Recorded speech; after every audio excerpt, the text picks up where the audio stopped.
The night was unnervingly still, the kind of quiet that presses against your eardrums and makes every distant sound feel amplified. I stood on my dock, hands stuffed in the pockets of my worn gray hoodie, staring at Lake Crescent as if its glassy surface held some secret I hadn't yet discovered. The water shimmered faintly under the crescent moon, reflecting the occasional flicker of distant lights from the shoreline homes, their warm glows promising domestic comfort I had long envied. My pride and joy floated before me, a sleek 28-foot cruiser named the Serenity. Polished teak gleamed even in the moonlight, the hull pristine and white, the stainless steel railings catching every stray beam. To anyone else, it might have seemed like just another boat. To me, it was freedom, years of sweat and dedication solidified into fiberglass and wood. It was my escape, my sanctuary. And then, without warning, everything went wrong. A flash of orange tore across the darkness. At first, I thought it was a reflection, a trick of the moon, but the acrid smell hit me before my brain fully registered the danger. Smoke curled and hissed, carrying the unmistakable scent of burning varnish and splintering wood. My stomach lurched as I realized what I was seeing. Flames clawed hungrily at the Serenity, devouring her polished surfaces with ruthless efficiency. No, no, no, no! I shouted, the words swallowed by the crackling roar of fire. I ran, boots slapping against the damp wooden dock, heart hammering like a jackhammer. The fire licked higher, sparks flying into the cold night air, illuminating the trees behind me with an unholy glow. The sound of wood splitting, the fire snapping and hissing, made my chest tighten. My boat, the one I had spent countless nights waxing and repairing, was gone. Reduced to charred, blackened remnants in less than 10 minutes. And in that moment, I knew. This wasn't random. This was deliberate. The Crescent Heights Homeowners Association had a long history of petty tyranny. Arbitrary fines, unnecessary rules, and a board of smug, entitled residents who seem to believe they own not just the streets, but our very lives. I had challenged them before, questioned their authority, called them out on overreaching mandates, even refused to pay a few unjust fees. Nothing overt, nothing that could be used in court. Just quiet defiance. But apparently, it wasn't enough. Someone wanted me to understand that defiance had consequences. A voice shattered the night. Connor. Call the fire department. Rachel Whitmore, my neighbor from 2 houses down, stood at the edge of her dock, her face pale but resolute. She was older than most in our neighborhood, sharp-eyed, with a no-nonsense attitude that made her both respected and feared. She had seen the HOA's petty reign for decades, and I think she had hoped anyone would finally push back. I'm on it! I yelled, fumbling with my phone. My fingers trembled. I barely managed to dial 911 as I glanced back at the inferno consuming my boat. Flames licked the rigging, sending sparks arcing into the night. Smoke spiraled into the sky like a dark omen, the scent of burning teak and fiberglass filling my lungs with acrid heat. By the time the fire department arrived, the Serenity was nothing but a skeletal frame. I watched the firefighters douse the last stubborn flames, my stomach twisting with rage and grief. They had torched my boat not for profit, not for revenge over some personal slight, but purely to intimidate me. The message was clear: back down, or face consequences. I clenched my fists until my knuckles turned white. Tears of anger stung my eyes, but I refused to let them fall. I would not cry over burnt wood. I would not beg the HOA to back off. That much I knew. This was war, but a war I intended to fight on my terms. That night, I barely slept. The acrid scent of smoke clung to my clothes and hair, a reminder of the destruction. I paced my living room, eyes darting to the blank space on the wall where a framed photo of the Serenity once hung.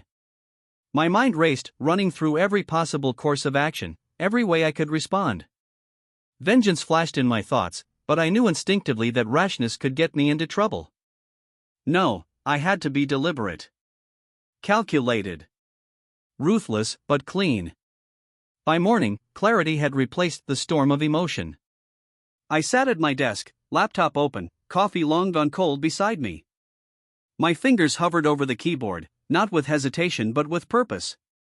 I had skills, after all: finance, cybersecurity, and a meticulous attention to detail that I had honed over years in law and consulting. I didn't just want revenge. I wanted justice. I started small, tracing the HOA's bank accounts, their contractors, and their financial obligations. I pored over public filings and tax records, mapping out every dollar flowing in and out of their coffers. I discovered inefficiencies, vulnerabilities, and, most importantly, leverage. The very thing they had used to assert control over me, their wealth, could be turned against them. It was poetic, in a way. They had sought to intimidate me with destruction. I would respond with a quiet, unassailable strike. Hours passed in near silence, punctuated only by the sound of my typing and the occasional creak of my old house settling. Each keystroke felt like a drumbeat of rebellion. The plan formed fully in my mind, a carefully worded communication to the bank, framed as an inquiry with regulatory implications, would be enough to freeze their accounts. Once frozen, bureaucratic inertia and compliance protocols would ensure that those accounts remained inaccessible indefinitely. By the time they realized what had happened, the HOA's empire of petty rules and intimidation would crumble under its own impotence. Rachel stopped by later in the afternoon, carrying a thermos of coffee and a look of wary concern. "You're not seriously going to," she began, but I raised a hand. "I am. And it's the only way they'll understand. This isn't just about a boat anymore, it's about standing up to tyranny." Her lips pressed together, a mixture of worry and approval in her gaze. "I've seen them crush people. Maybe someone finally needed to fight back." Her words steeled me further. I wasn't just protecting my property.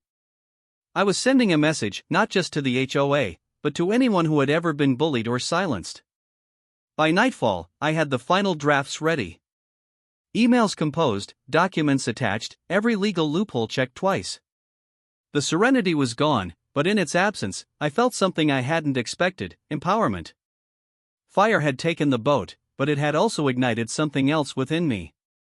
Determination, focus, and an unyielding desire to reclaim control over my life. The lake glimmered quietly under the moon as I leaned back in my chair, staring out the window. Flames may have destroyed my boat, but they had lit the spark of something far larger. The HOA thought they were intimidating me. They had no idea the storm they had just unleashed. The war hadn't begun, it had already started. And I was ready. Winter arrived with a brittle clarity, as if the town itself had been scrubbed clean and left exposed. Frost laced the edges of my porch light that morning, and the air tasted like metal when I breathed it in. Inside, my phone buzzed incessantly, news alerts about the fire, neighborly concern, and one message from Rachel that read, "They think it's an accident." They always do. Don't let them make you small, Connor. I dressed slow, methodical. I'd slept in fits and starts, drifting between planning and replaying the flames. There was a cold, precise part of me working under the grief, part law student, part systems analyst, cataloging vulnerabilities and assembling responses like a surgeon prepping instruments. The serenity was gone. But the arithmetic of power remained. Whoever controlled the money controlled the rules. That was the thesis. That was also the plan. The Crescent Heights HOA office was a squat, beige building sandwiched between a dental practice and a Pilates studio, a building designed to be forgettable until you needed it as an instrument of control. The board met there weekly, in a conference room with a laminated agenda and stale coffee. I had been in their crosshairs before: passive-aggressive letters, fines attached to my mailbox, memos pinned to community boards about safety violations that read like personal affronts. Their president, Martin Ellsworth, carried authority like an expensive cologne, ubiquitous and unnerving. He was the face of their power: neat haircut, tailored jacket, a permanent, practiced look of concern. I started with the banks. Not by hacking, this wasn't a movie and I didn't need a theatrics-laden break-in, but with a series of carefully constructed, legally sound queries and compliance flags. I drafted them late into the night, every sentence measured. The language had to be sterile, plausible, and anchored in genuine regulatory concerns. Money laundering suspicions, discrepancies in recorded dues, contradictory signatures on corporate filings, small, technical things that forced institutions to respond the way bureaucracies always do, slowly, and with an abundance of paperwork. There is a particular cruelty to bureaucracy: it does not care about intentions. It cares about boxes checked and procedures followed. When the bank received my inquiry, their compliance team did exactly what they were trained to do. They placed a temporary hold, initiated a review, and escalated the matter up the ladder. The clock started ticking. I watched the world constrict around the HOA like the tightening of a noose. At first it was subtle. A voicemail from a contractor named Pete Voice Ragged left on Martin's office number. "Hey, I tried to run the invoice and it bounced, call me back." Later, the lights in the HOA office dimmed as an internet payment provider sent an overdue notice.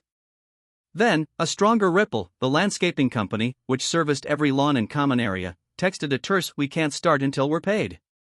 The mechanics of their empire depended on cash flow, freeze that, and their enforcement becomes theater without force. Martin called me after the first cascade of failures, and I could hear the edge in his voice before he said my name. "Connor, we're having a problem. Our main operating account, can you explain?" "Explain what, Martin?"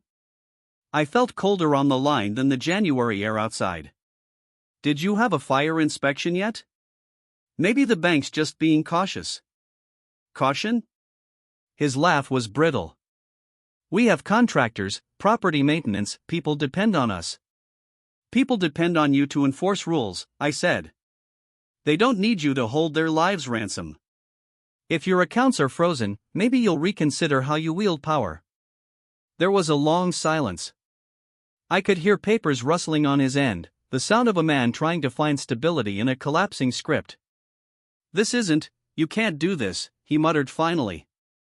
Threat, panic, and a subtle plea all mixed into one. That week, the neighborhood felt off-kilter. Board meetings were scheduled and cancelled with frantic emails. Notices about overdue fees appeared on windshields, in signed and frantic and embarrassed bureaucracy trying to save face without the funds to do so. The HOA's usual parade of citations, trimming hedges, repainting fences, fines for trash bins left out an extra hour, diminished into silence. People who had never questioned a line item on a statement suddenly asked neighbors, "Do we even need them?" Conversations shifted. Where there had been resignation, curiosity bloomed. Old grievances surfaced like sunken wreckage. Mrs. Alvarez from the cul-de-sac remembered being fined for a mailbox that was non-conforming even though she had used the same mailbox for 20 years. Tom Reed, who ran a small carpentry business, mentioned the cost the HOA had levied against him for storing a trailer in his driveway during a storm. Each story stacked on the next until the community's tolerance felt brittle and ready to shatter. Rachel visited my house in the afternoon. She arrived with 2 mugs of coffee and a steady look. Her hands were warm around the ceramic, her face, typically stoic, betrayed a hint of satisfaction. "They're scared," she said simply. "Good. It's not just revenge anymore," I admitted. "It's leverage. If they can't collect, they can't enforce. Rules without enforcement are empty papers." She nodded. "I like the way that sounds." Then she grew sober. "You know this could get messy, right? Even if you did everything cleanly." I did know. The law is a double-edged thing, using it would protect me as much as it exposed me. My emails were carefully archived. My queries were framed around compliance concerns, not accusations. There was a balancing act between moral indignation and legal safety. I worried sometimes that anger might lead me to cross a line I couldn't come back from. Yet the more I watched my neighbors reclaim small freedoms, an unlocked gate left open one morning, a cancelled fine notice pinned on the HOA board by an anonymous hand, the more convinced I became that the risk was necessary. On Thursday, Martin stood before a hastily convened meeting in the community center, the room buzzing with people who had shown up out of curiosity more than loyalty. His face was pale, his voice shook as he explained the temporary suspension of operations. "We're working with our bank," he said. "We should have access shortly." The words felt hollow. People snorted. A man in the back, Roberto, who owned the deli on Main, asked, "Working with them? Or working for them?" The snide laughter that followed was a music I hadn't expected to enjoy. Meanwhile, calls from vendors turned to written demands. The landscaping company sent a terse letter threatening to pull services. The pool maintenance company warned that water quality would deteriorate without chemicals. Small, practical crises began to pile up, like dominoes set to fall in slow motion. Each one whispered the same truth: the HOA's reach extended only as far as its bank balance. But power, I learned, doesn't concede gracefully. The board tried everything predictable: emergency motions, frantic appeals to legal counsel, attempts to reroute funds through shell accounts. Each maneuver met friction. Compliance officers don't reverse a freeze lightly: audits must be completed, signatures verified, explanations provided. The bureaucracy I triggered moved like molasses, deliberate and unyielding. Winter deepened over Crescent Heights, turning lawns into brittle carpets of frost and ice. The HOA office, once a hub of authority, now sat silent, its beige walls dulled under layers of snow and shadow. Martin Ellsworth, the self-proclaimed guardian of order, had aged visibly in the past month. His face, once carefully sculpted to radiate control, had grown slack around the eyes. Dark circles carved paths down his cheeks, and the brittle precision of his voice had collapsed into freight shouts over half-empty conference calls. I watched it all from my living room, a steaming mug of coffee in hand, and felt a rare, quiet satisfaction. My laptop hummed beside me, still open to the banking communications I had orchestrated. Every detail had been precise. Every legal loophole meticulously checked. I hadn't needed to threaten, to fight, or to confront anyone physically. The system itself, the tangled machinery of bureaucracy, had done my work for me. The HOA was unraveling like an old quilt. Contractors had refused to work, utilities were past due, and internal memos sent to board members were being ignored or lost in email black holes. Without access to their funds, the HOA's authority was hollow. The rules that had once been enforced with the weight of fear had turned into empty paper, unread and unenforced. Rachel Whitmore appeared at my door again, wearing her usual calm expression, though I noticed her hands trembled slightly as she clasped her thermos. "You did it," she said, not with excitement, but with awe. "They're powerless now. No money, no enforcement, no board meetings. It's like the air left their lungs." I nodded slowly, letting her words settle. It's not just revenge anymore. It's consequences. They chose intimidation first. This is just their mirror. She smiled faintly, a hint of mischief in her eyes. "And did you ever think you'd enjoy watching a bureaucracy implode?" I let a small laugh escape. I didn't enjoy it, but I expected it. The days that followed were surreal. Martin tried everything predictable: frantic calls to the bank, desperate appeals to legal advisors, attempts to reroute funds through secondary accounts. Each attempt was met with friction. Banks are not swayed by panic, only procedure. Compliance officers don't reverse freezes lightly: audits must be completed, signatures verified, explanations provided. Every action the HOA took only drew more attention, more scrutiny, and deepened the bureaucratic quagmire they were already trapped in. By mid-January, the final unraveling began in earnest. Board members scrambled to hold a meeting, only to discover the conference room had been locked due to unpaid rent. Contractors refused entry, citing non-payment. Even the simplest administrative tasks, printing forms, mailing notices, paying insurance, became impossible. Crescent Heights, long ruled by petty fines and arbitrary enforcement, now existed in a strange liminal state, a town without its self-appointed overseers. It was then that I realized the full weight of what I had accomplished. My goal had never been to ruin anyone, it had been to reset the balance, to show that intimidation is only effective against those willing to bow. Martin and his board had assumed everyone's compliance was unconditional. I had reminded them that authority is only as real as the fear that sustains it. That evening, I walked down to the dock, the cold lake reflecting the bruised colors of the setting sun. The water was calm, almost meditative. I imagined the Serenity, once a proud vessel cutting across the waves, now reduced to ash. And yet, somehow, that destruction had ignited something far more important, a lesson not just for the HOA, but for the entire community. Power without accountability is fragile, I realized. And sometimes, restoring that balance requires more than words. A week later, a public notice appeared in the local paper: the Crescent Heights HOA was dissolving, citing financial mismanagement and the inability to maintain operations. Contractors posted messages on community boards, residents shared rumors and speculation, and Martin's name was whispered in corridors as the man who had lost control over a system he had believed unassailable. I watched as he and his board tried to salvage what little dignity remained.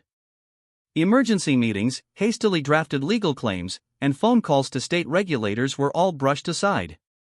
Bureaucracy had turned on them, the very same machinery they had wielded against the residents for years.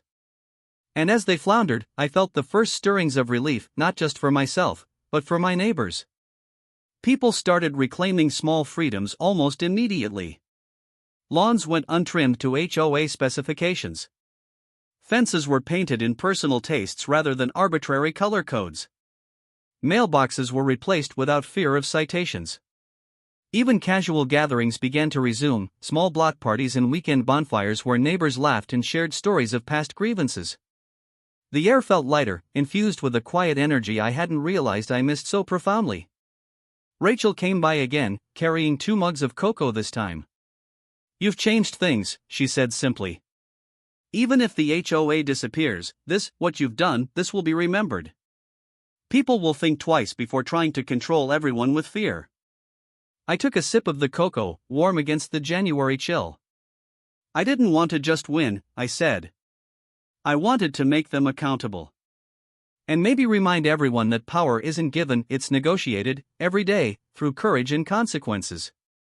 The following night, the wind shifted, carrying the faint scent of smoke from a neighbor's fireplace. I stood on my porch, watching Crescent Heights slumber beneath a blanket of frost. The lake mirrored the soft orange glow of streetlights, steady and reflective, unbroken. Somewhere across town, Martin stared at empty bank accounts, a closed office, and the collapse of his carefully curated authority. I imagined the frustration in his eyes, the helplessness that came not from being outnumbered, but from being outmaneuvered. And that was the moment I understood, closure wasn't about vengeance. It was about restoration. I hadn't needed fire or intimidation to assert power. I hadn't needed to bend laws or break windows.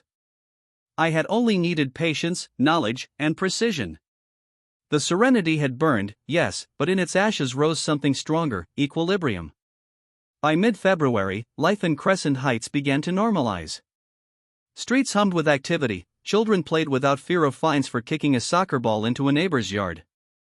Block parties were celebrated quietly, rebelliously, like a community reclaiming its voice.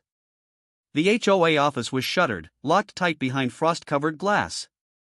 Martin and his board were reduced to irrelevant spectators, a cautionary tale whispered in suburban driveways and grocery store lines. The night settled fully, the lake still and silver, and for the first time in weeks, I allowed myself to exhale. The storm was over. Crescent Heights had reclaimed its voice. And I finally had my peace.